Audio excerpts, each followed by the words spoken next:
Hi guys, welcome to Dustin the Blind Minnesotan podcast. Today I want to talk about something to make you guys all feel better. Because a lot of people my age feel stuck and I'm 29, right? I'm like, oh my god, I'm getting closer to 30. But and a lot of us in Generation Z feel trapped, stuck, hopeless, don't have any hope. And I'm here to tell you how my dirt is and my shit so you guys can feel better about your inadequacies and shit. So, when I graduated from Hennepin Technical College in Brooklyn Park about 6 years ago now, right? I thought I graduated with an IT support degree, right? I worked when I was in college. I worked at Toys R Us part-time when I was in college, right? I worked at Total Wine part-time when I was in college. I worked at CVS part-time when I was in college, right? And, I was working part-time jobs when I was in college, going to college and, hoping, to get this IT support degree. I went to Resource in South Minneapolis, tried to go to school there, did not like it. I finished my classes, my basic certifications, but I did not stay because I did not like it. Went to Anoka Ramsey, went there, tried to get some classes there, took some IT classes there in Coon Rapids over there. I liked the teacher, but he did not, and there was only one teacher that could work my schedule because he was a day teacher and all the other teacher taught at night, and I didn't want to be at school at midnight. So, his teaching method and me did not compute. So then I moved over to Hennepin Technical College, where, the teachers there and their teaching method clicked with me. And, I graduated from Hennepin Technical College. I had this beautiful IT degree, all these certifications. Thinking I'm going to join the IT industry. I interviewed during COVID, I tried. I interviewed during COVID, I tried. I interviewed during, and then fail, right? I got a job at Dairy Queen after college in Maple Grove. Hated the fast food industry, right? I worked at McDonald's, but McDonald's was when I was in high school. But McDonald's was easy because McDonald's, everything's so robotic, recognized. Like it says, you pull out, you pull out. You drop it when the machine tells you to drop it. It was easy fast food. But Dairy Queen, that was not easy fast food. You have to know how to make all the ice cream and all. It's not, Dairy Queen doesn't have a lever. You just walk over, push a button, and chocolate chip ice cream M&Ms just come out of the machine. No, you actually have to physically make it. And and you have to remember all the recipes and stuff. And I didn't like working at fast food. Nope.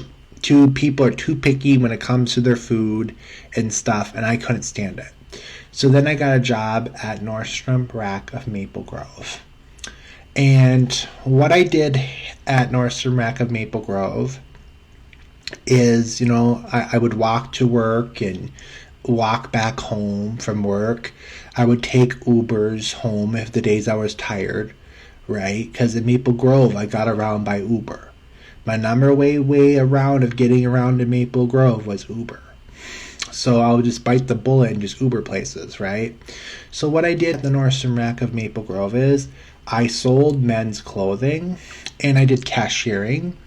So, because Nordstrom Rack in Maple Grove is always so busy, you never got bored.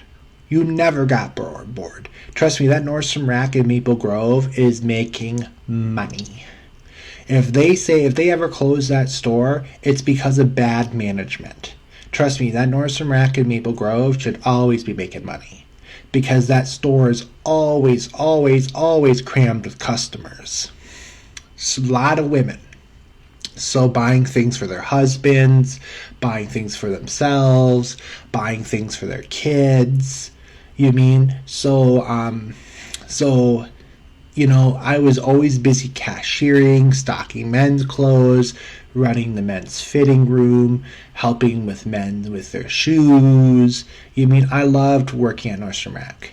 And it was me, an African American dude, and Jason, who was there for 10 years, who worked in the back, right? He was the manager of the loading dock, and that's what he did all day. So he wasn't ever really in charge up front.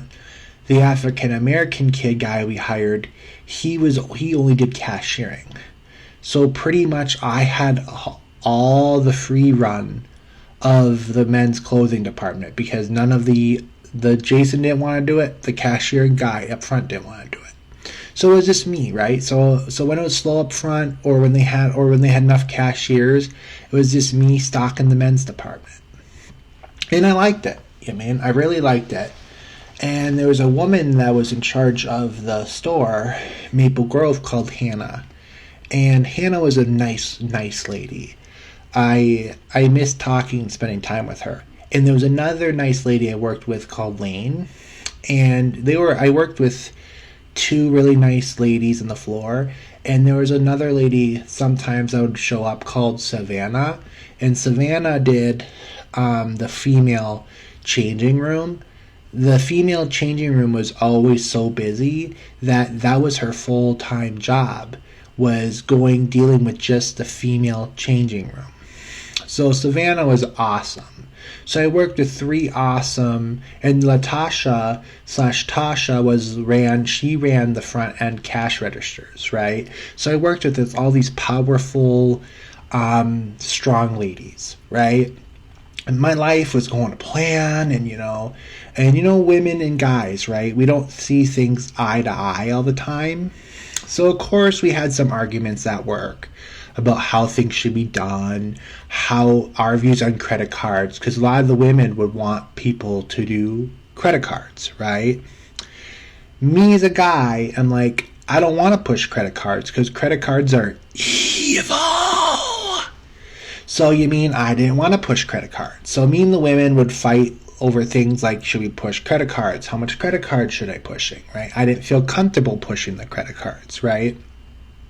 So me and some of the female ladies, we butted heads a little bit because we both saw retail differently, right? I'm from the guy's perspective. They're seeing it from the female perspective. So Hannah came up with a solution, right? Like, hey, I run part-time. I run a store in downtown Minneapolis. We need someone to run the guy section down there because everyone I work there are mostly women, and we have someone that lacks the guy section. So I said, sure, right? So I'll run the guy section and I'll do cashiering, right? Cool. So I moved to downtown. I found an apartment building in the LaSalle Plaza Apartments. Now it's called LaSalle Apartments. We're on the Skyway. I was paying $950 a month for a studio apartment, right? And I was walking to the Skyway for work, and then one day they just closed the store on us on downtown in Nicollet Mall without even telling us. Now I'm jobless, and I have an apartment now I have to pay for. Right? I'm like, fuck. I just upended my perfect life in Maple Grove, right? To come to downtown into Minneapolis, an area I barely know, for work. And it blew up in my face. Nordstrom Rack failed me. I never blamed Hannah for it. I never blamed Lane for it because they don't own Nordstrom Rack.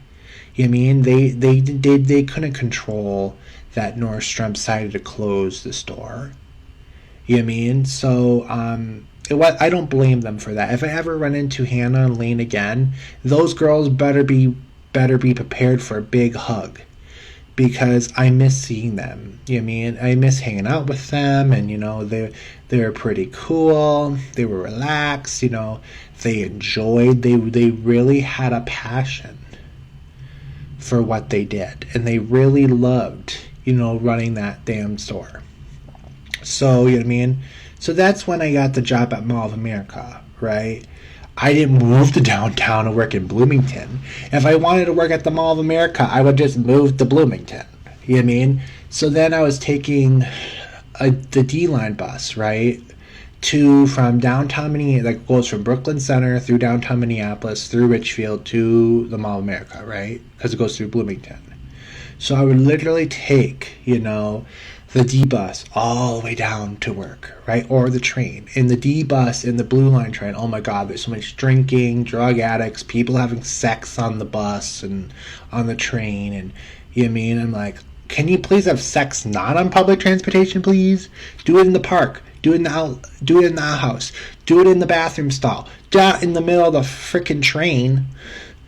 So, you know what I mean? So I saw some things that still traumatize me today, and maybe one day I should go get therapy for. But that's a problem for another day. So, so then I'm working at a place that I did not want to work. I didn't mind working in Nickelodeon Universe when I worked for the Mall of America, like selling like popcorn, ride tickets, and that kind of stuff. But working at the customer service desk, like by the transit entrance, was just exhausting. And when I took the job, right, they told me I would be on the phones. So I'm like, cool, I can be on the phones, and I can be in this nice, comfy office, and answering people's questions about the mall, and and all that stuff, right? Helping them book vacations and all that stuff, right? Well, they halfly lied to me when I applied, when I did the job. I did do that kind of stuff, but at the counter, at the transit station, where homeless people are pestering you and bothering you, and all that stuff. So, and I'm going to tell you, the whole time I was looking for a way out. I was looking for a way out of Mall of America. But I do miss working with Denise. Denise was awesome. She was a germ freak. She was obviously a germ freak, but working with her was awesome. Working with Erwin was awesome. Working with Trevor was awesome. Working, with Jesse was awesome. Working with Vicky was amazing. Working with Cheryl's awesome. I worked with a bunch of powerful ladies, right? And they made me fit right into the group. Erwin was a guy, but and it was pretty cool because Erwin was the first I'm gonna say gay Latino that I ever worked with. And like I'm like, cool, you're my first gay Latino that I ever met. So it was pretty cool, hanging out with them and working with them. And the Mall of America, we kind of felt like the managers. I hated the people who worked at the corporate office. I hated the people who worked at the corporate office at the Mall of America, because they always felt like they were better than us. They always acted like, ha ha ha, I work in the offices at the Mall of America. I'm way better than you guest service peasants. That's how it felt when I worked there. But my actual real coworkers were the bomb. There was two managers I really liked. They were Patrick and Denise. They were like, Denise was a little bit too germ-phoby, but other than that, she was a very good person. And Patrick was lean back, Denise was lean back, minus when it comes to germs. They were passionate about their job, and they liked their job, and they dedicated so much soul to the Mall of America. You mean, but when I found DCM services, right, I only had 3 months left on my lease. So I said, let's do this, right? So then I did debt collection agencies. I didn't like it, but I did it because it was better than Mall of America. Woohoo! Because of the way the management was. Not because of the coworkers, it was because of the way the management treated people there. It's one of those things that I really liked, coming into work, sitting in an office cubicle, and DCM Services is in the block building right next to Great Wolf Lodge. So what I would do is I would call people about their debts, and I liked helping people. Okay, I wasn't a debt collected agency person who give me all your money now. I was one of those debt collection agencies per people that wanted the people do payment plans. Because I knew, like me, right, who's disabled, visually impaired, a lot of people like me don't have a lot of money, right? That's why they're using credit cards in the first place, because they don't have the money. But they want to trick everyone thinking they have a glamorous lifestyle. So I get it. I got it. So I'm like, hey, let's start a payment plan. Let's start a payment plan, right? And DCM Services was the first job I ever got fired from. They called me in the office, and I did not plan that, right? I liked it. They called me in the office, and they said, sir, you're not collecting enough big money for us, so we have to let you go. And I'm like, okay, so now I'm jobless, and Mall of America already filled up my position, right? So I couldn't go back, right? But what saved me was, be lucky I never used my 2 months of free rent for my apartment complex, right? So I'm like, yay, I'm not going homeless, suckers! And I had Social Security, right? So between my 2 free months of rent and my Social Security, I was afraid I was going to go homeless there. And I felt like I failed because I'm like, I wanted to do this. I loved the deal, helping people pay off their debts and all that stuff. I liked making the payment plans with people. If I ever do debt collection agency again, I'm working for a real bank. I'm not going third party like DCM Services anymore. Nope, I'm not going that route. If I'm going to be a debt collection agency, I want to work for real Chase. I want to sit in a real Chase building that says Chase on it. And the building's owned by Chase. And everyone is wearing Chase uniforms. And we're all working for Chase, not like a third-party service. Because I would have enjoyed that better if I worked for a real Chase and not like a third-party service that Chase pays. If I'm ever going to do that again, I'm going to work for the real banks, like Wells Fargo, Huntington, Chase, JP Morgan. I want to work for a real bank and not like their third-party contractors. Because with the real bank, they're going to want people to do payment plans because they want money is money. Well, debt agency, they get more money if you do bigger payments. So, I did not plan to get fired. I really liked it, but I did plan to get fired. So then I went to go stay at my mom's in Florida because, my mom is one of those people, I'm going to go to Florida and retire. And then she gets down there and she gets bored and then she goes back to work. So then I went to go stay with my mom for about 2 months, right? As I was trying to figure out where I want to go, where I want to do, right? And I come back, right? And I pay my last month in my last few fees at my apartment in downtown.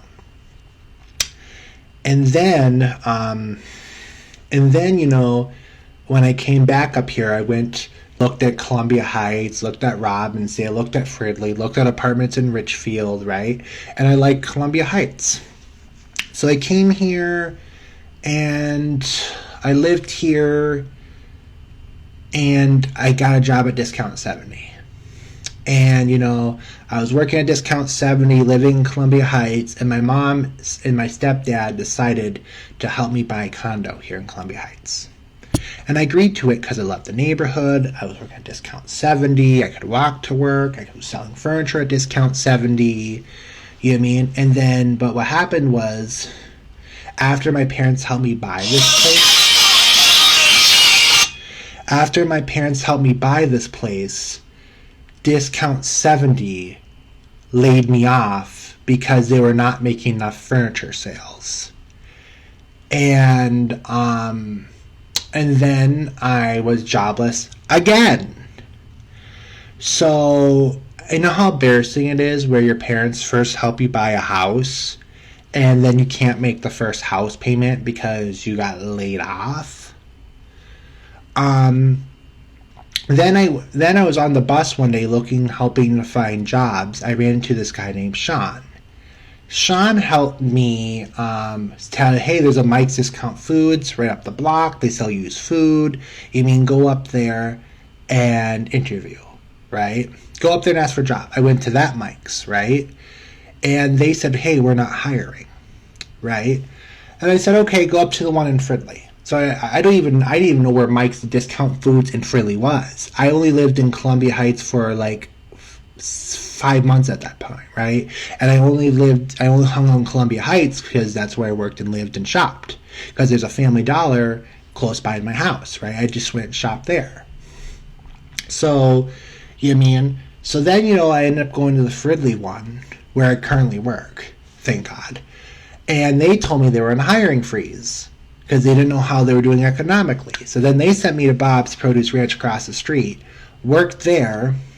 I worked there about 9 to 10 months until business stopped doing good, and then they cut my hours.